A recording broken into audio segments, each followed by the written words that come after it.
Hello, welcome to another edition of the Pace Report. I'm Brian Pace reporting live here at the Blue Note here in New York City. Vocalist, pianist, Diane Schuur, over the last 25 years has recorded pretty much all kinds of genres of music, whether it's contemporary pop, jazz, blues, some R&B.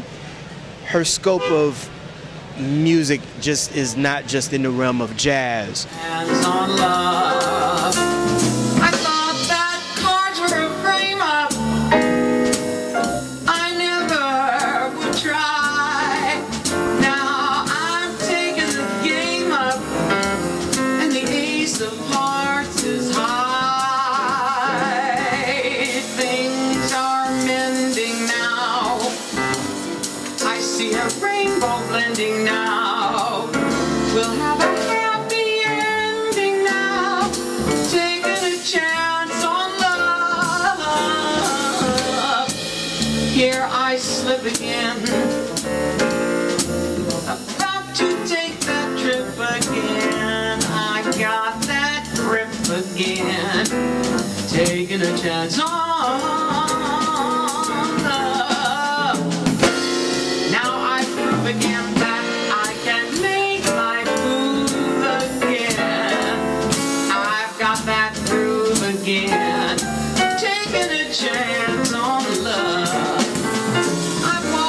Throughout the years, you have really dedicated yourself to maintaining and keeping up with the American Songbook. Tonight you did some tunes that, you know, brought some tears to your eyes, but you're very passionate about the American Songbook. Explain. Yes. I love the American Songbook because it just represents so much of what really is American. And, you know, the Gershwins and Cole Porter and so many other wonderful songwriters that have made the American Songbook what it is. And it just is a real privilege to be a part of it. You know, I love doing it. Tell me some of your favorite songwriters and some of the lyrics that really kind of mesmerized you throughout the years, that you enjoy singing throughout the years. Well, I love doing Land of Make Believe, that was written by Chuck Mangione, and I love, oh gosh, I mean, it would take hours of, like I just told you, I love the Gershwins and their stuff, and of course Stevie Wonder. I love Songs in the Key of Life and the albums that he does. I recorded a tune called As, both on the Live in London CD and on Surefire as well, and I'm just, gosh, there's like I say, there's just so many of them, and I just love to do them, and you know, it brings tears to my eyes when I do something like My One and Only Love, and I think of my husband, and I think of, I mean, and doing things like The Very Thought of You, and different things, Prelude to a Kiss, and the list just goes on and on and on. So. Whenever I speak, tells me that you are my own.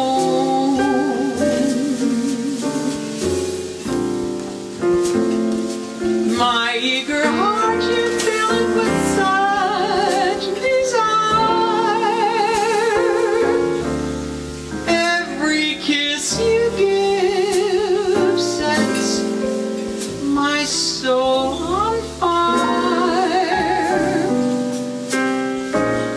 I give myself in sweet surrender.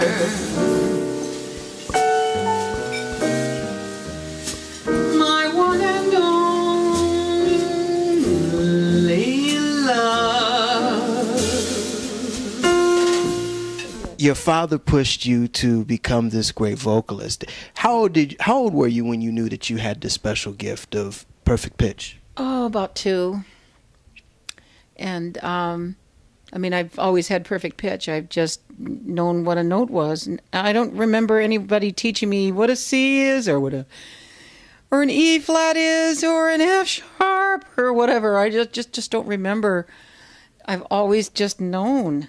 And you know what's interesting is that my dad was into country, or still is in country, and my mom is into jazz. And as a matter of fact, later on this year, I'm going to be doing a country album, but it's going to be more on the lines of how Ray Charles represented when he did his country selections. So I think it's going to be kind of cool because I have enough life experience where, I mean, jazz is wonderful and complex, whereas country music tells a story, and it's very eloquent and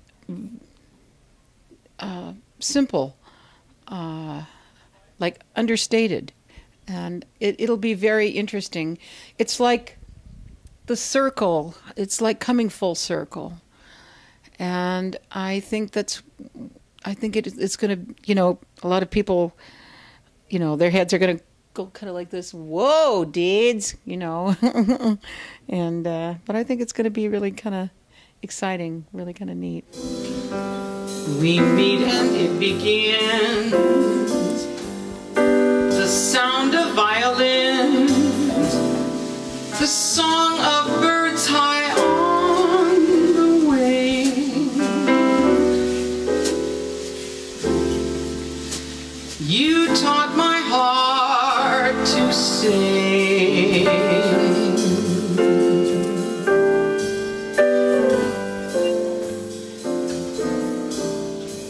Why does this heart of mine feel like a valentine? You smile and suddenly it's spring.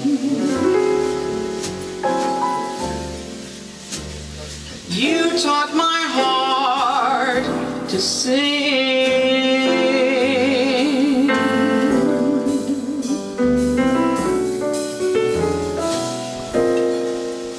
My heart was an empty shell. Then you came along. Tell me about your legendary time with Stan Getz. There you go. Hey, like I told you, F is for frequency.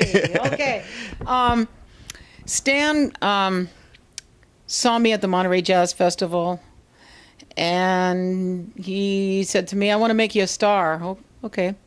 So a little bit of time went by, and he brought me to the White House. My first well, not my first recording, but that really got national exposure. He was instrumental in helping me to procure that. Timeless. Was it Timeless? No, Deedles was the first album. Okay. And then Sure Thing was the second, Timeless was the third. And that's the one that won the Grammy Award. Right. Okay. Right. So those 3 albums he did with me, yes. And you also hooked up with the legendary Larry Rosen and Dave Grusin also. What was that like? Oh, they were great. You know, they are. They're still alive. They're great cats, you know. I loved working with Larry.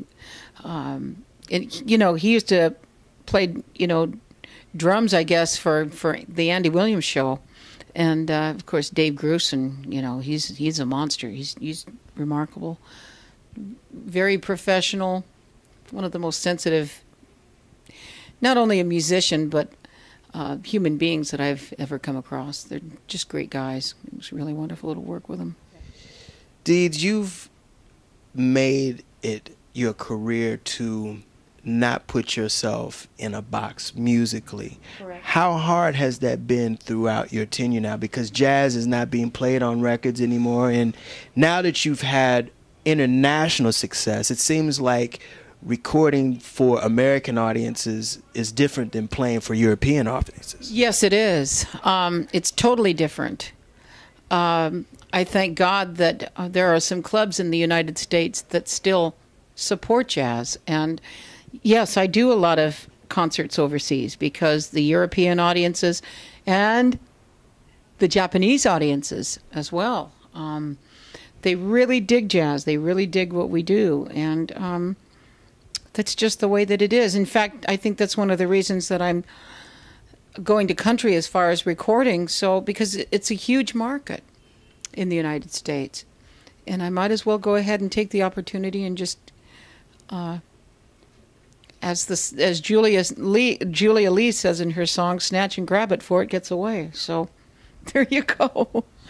That'll do it again for another edition of the Pace Report. I'm Brian Pace, reporting live here at the Blue Note here in New York City. I'd like to personally thank Owen Cartwright for setting up this interview with Diane Schuur, as well as Deedles for her time, her love, and her support of the Pace Report throughout the years. As always, please visit my website, www.thepacereport.com, for my weekly column as well as my past segments. Until next time, remember, if it's in the groove, it'll make you move. Peace.